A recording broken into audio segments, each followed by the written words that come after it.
but this time with greater control and greater consolidation. Now, of course, we do know that they're calling up the police powers of the state, the military powers, to everybody's warning. All of the intelligence people are saying, well, we're going to have riots, we're going to have civil unrest, so they're preparing for that. But one interesting thing about that, Alex, if you read about the history of the late 1800s, when we had the Greenback Party, the Populist Party, the People's Party, all trying to fight against the monetary system in the late 1800s, the monetary power was calling for the same thing. They wanted the government to step in. They were calling for stocking the armories in the big American cities, because they were doing the same thing then as they were doing now, gaining financial control through a big deflation, and then calling for the police power of the state to come in and protect the bankers, protect the financiers from the people. So it's just a repetition of history, except today the economy is so much bigger, the population is so much larger, that it's a much bigger event than it was back then. But the people is the same. And the people, and we'll get into solutions in a moment, are less self-sufficient. They're not living on the land. 90+% are urban, can't take care of themselves. The 10% that's on the farms is, only half of those, or total 5% of the population, is self-sufficient. So they've got us right where they want us. And towards the premeditation of all of this, just adding to what you were saying, not only do they start imploding the economy in the name of pumping it back up, which they have no intention of doing, while they badmouth it, claiming they're trying to pump it up, they're pumping all the cash into themselves to be cash rich. And to show the premeditation of this, they've been gearing up this police state for decades for just this time we're now entering. They didn't just suddenly build FEMA camps and get Brigade Homeland and Homeland Security and build this apparatus to fight Al-Qaeda, which they now admit is for the American people. Can you speak to that and then get into some brief solutions, because I want to go to calls?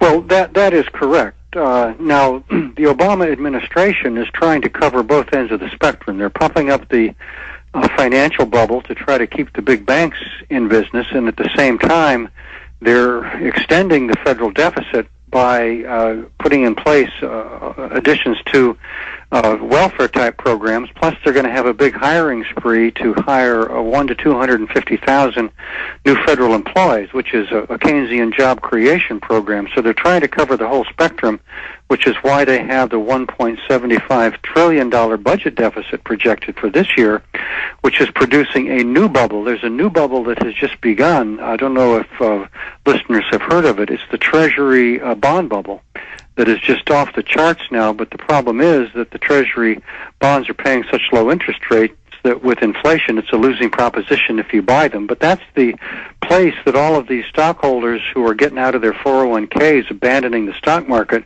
are being forced into. They're being forced into Treasury bonds to float that bubble, to pay for the $1.75 trillion budget deficit that's out there now for fiscal year 2009. Now, solutions to this, there is a monetary reform solution.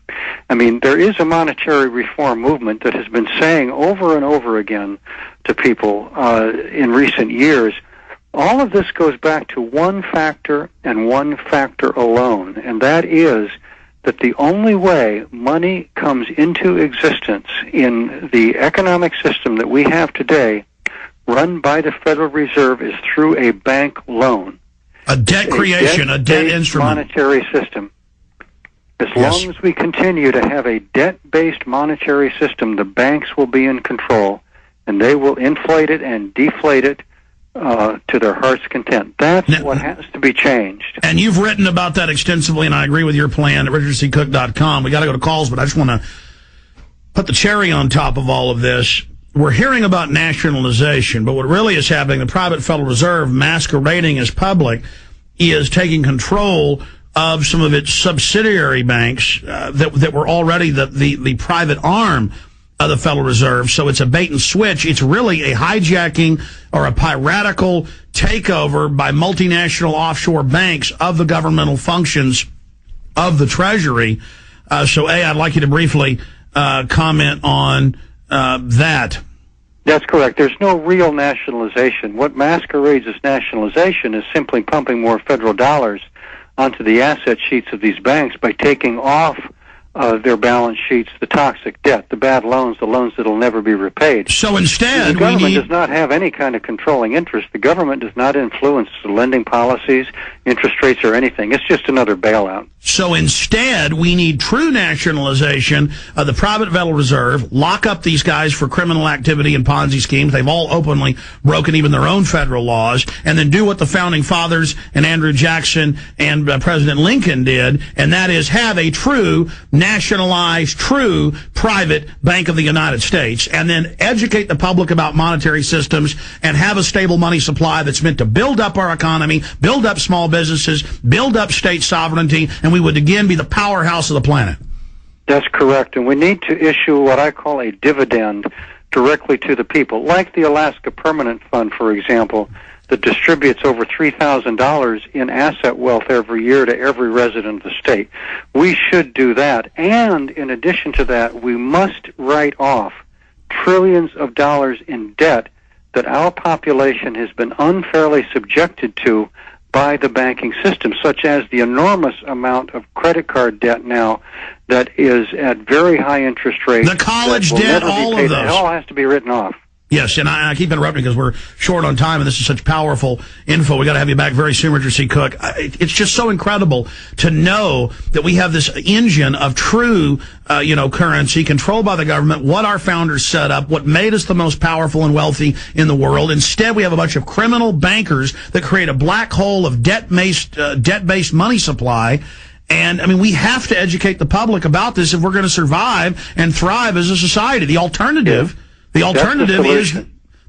is a world government run by the bankers, literally taxing the carbon cycle. Yes, that's right. That's the solution. This is where the battle line is drawn, and again, it's people in this country have known this as long as we've had a country, and the fight has gone back and forth. In the last 70 years, the financiers have controlled it all through the Federal Reserve. Now that it's collapsing, we have to take advantage of this and educate people about the real solutions that we have available to us. And by the way, the establishment openly says this is their opportunity to finish the New World Order, or they'll be defeated. They know. They're moving. They're working overdrive, folks. But we have history, common sense, the law on our side. You better get working, and that's why the Obama deception coming out is so important. I can't wait till your video comes out. We certainly want to have you on to promote that. Notice, free minds think alike. He's making a film about basically the same issues because it's the reality. And if we don't get this message out, it's over. Let's take a call here from Jay in New York. Jay, go ahead. Hello. Hey, Richard. Thanks for all the work you're doing. Can you hear me? Yeah, you sound like you're on a speakerphone, but go ahead with your question. Okay, yes.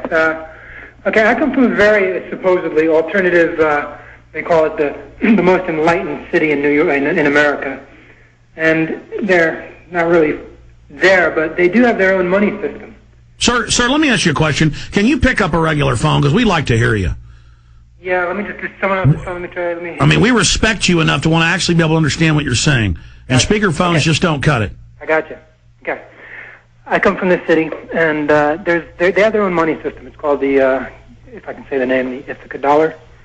It's called the Ithaca hour, and it's basically a work-based system. It's worth $10, 1 Ithaca hour. It's you can go in someone's kitchen and wash their dishes. I'm a tradesman. I have a trade. I have a lot of trades. I'm not going to hurt, I don't think, any more than probably the rest of the country. And I'm not going to leave the country because I'd be leaving behind a lot of people that I care about. So we're all going to go through this together, whatever we're going to go through. But I'm wondering what you all think about that money system. Because here in Ithaca, you can get an Ithaca hour, I suppose. I don't hardly use them. But you can get an Ithaca hour, and wherever you try to cash it, they take off about 10% of it. So it's really only worth about $9. No, I hear you. Let me comment on that. I'm going to move forward. It's a great question. Let me add my point on this. I believe in multiple competing currencies, an overall national currency, but in our founding and in many other free nations, they've had competing currencies because that does several things. It educates the public about alternative systems and takes away the mystification of these fiat currencies put out by private banks. Go ahead, sir. The problem with the Ithaca money, and I love the system. It's a great system, and I do encourage people to put in place, if they can, local systems. There's only a little bit over $100,000 in Ithaca hours that are now out there. That figure's from just a few months ago because they went to the American Monetary Institute, the people who run Ithaca hours, to ask them how they could expand it. And of course the problem is that there are so many difficulties in using Ithaca hours to buy anything that's made outside the community. Like you can't buy a car with it. So it's an expedient, and in some cases it's an emergency measure that people have to use. But by itself, it's not the solution. So we've got to look at the national level and be able to find ways to educate people about national monetary reform. Well, we should also educate the public about silver and gold and other things. I mean, that is a true, primitive currency that's always been used. So that's a whole other level of that. Josh in New Jersey, you're on the air. Welcome with Richard C. Cook.